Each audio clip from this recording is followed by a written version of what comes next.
নমস্কার বন্ধুরা, আজ নিয়ে চলে এসেছি দুর্দান্ত স্বাদের অতি চমৎকার এক রেসিপি। বেকড রসগোল্লা বাড়িতে বানিয়ে সকলেই খেয়েছেন কিংবা দোকান থেকেও এনে খেয়েছেন, তবে নুন দিয়ে কখনো বেকড রসগোল্লা বানিয়ে দেখেছেন কি? আজ রয়েছে তেমনই অতি চমৎকার এক রেসিপি। প্রথমে তার জন্যে কড়াইয়ে দিয়ে দিচ্ছি কিছুটা পরিমাণে জল, তারপর বেশ খানিকটা দুধ আমরা এখানে নিয়ে নিচ্ছি। জলটি দেওয়ার একটাই কারণ, যাতে দুধটা দেওয়ার সাথে সাথে তলায় লেগে না যায়, তাই অল্প পরিমাণে জল এখানে আমরা ইউজ করছি। দুধটা খুব ভালোভাবে জাল করে নিতে হবে, যাতে ফুটে ফুটে ঘন ক্ষীরে পরিণত হয়ে যায়। যত ভালো ক্ষীরে পরিণত হবে ততই কিন্তু স্বাদ বাড়বে বেকড রসগোল্লার।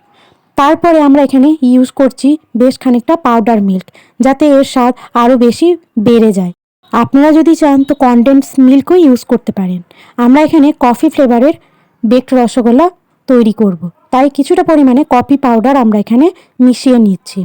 আপনারা যদি চান তো এলাচের পাউডারও ইউজ করতে পারেন, তবে আমরা একটু ভিন্ন পদ্ধতিতে যেহেতু তৈরি করছি তাই কফি পাউডারই ইউজ করলাম। এর বেশ খানিকক্ষণ পরে যখন দুধটা ক্ষীর অবস্থায় চলে আসবে, ঠিক তার আগে দিয়ে দেবো কিছুটা পরিমাণে চিনি। এরপরেও বেশ কিছুক্ষণ জাল করে নিয়ে আমরা নামিয়ে নিয়েছি দুধটা ঠিক ক্ষীর হওয়ার পর্যায়েই আমরা এখানে নামিয়ে নিয়েছি। আপনারাও কিন্তু তেমনই করবেন।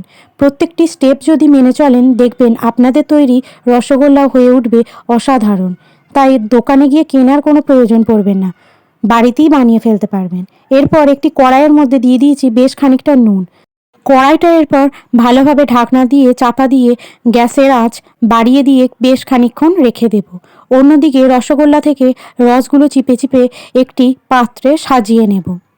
তারপর আমরা যে ক্ষীর দুধটা প্রস্তুত করে রেখেছিলাম সেটাকে এখানে ঢেলে দেব। বেশ খানিকটা দুধ কিন্তু আমরা এখানে দিয়ে দিয়েছি, তবে হ্যাঁ, অবশ্যই মনে রাখতে হবে বাটির অর্ধেকের বেশি অংশ যেন ফাঁকা থাকে। খুব ভালোভাবে নুন দেওয়ার পর কড়াইটা প্রিহিট হয়ে গেছে। এরপর আমরা একটি স্ট্যান্ড বসিয়ে নিচ্ছি, তারপর দিয়ে দেব সেই বাটিটি।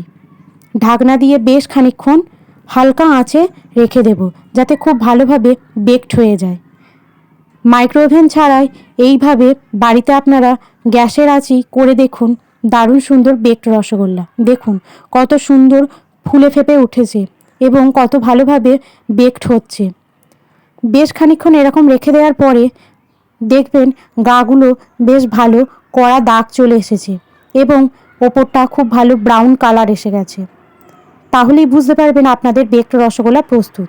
এরপর নামিয়ে ঠান্ডা করে নেবেন। একটা চামচের মাধ্যমে তুলে আপনাদেরও দেখাচ্ছি যে নিচেটা কত সুন্দরভাবে বেকড হয়েছে। খুব বেশি বেকড কিন্তু করবেন না, তাহলে কিন্তু অতিরিক্ত তিতকুটে ভাব চলে আসবে। কত সুন্দর দেখতে হয়েছে দেখেছেন? যেমনই সুন্দর দেখতে হয়েছে স্বাদও কিন্তু তেমনই সুন্দর হয়েছে। তাই আর দেরি না করে ঠিক এই পদ্ধতিটি লবণের সাহায্যে শুধুমাত্র গ্যাস ওভেনেই বানিয়ে ফেলুন বেকড রসগোল্লা এবং বাড়ির সকলকে তাক লাগিয়ে দিন।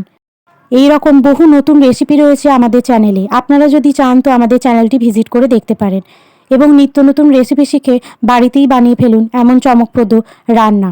ভালো লাগলে চ্যানেলটি অতি অবশ্যই সাবস্ক্রাইব করবেন এবং শেয়ার করে আমাদের পাশে থাকবেন।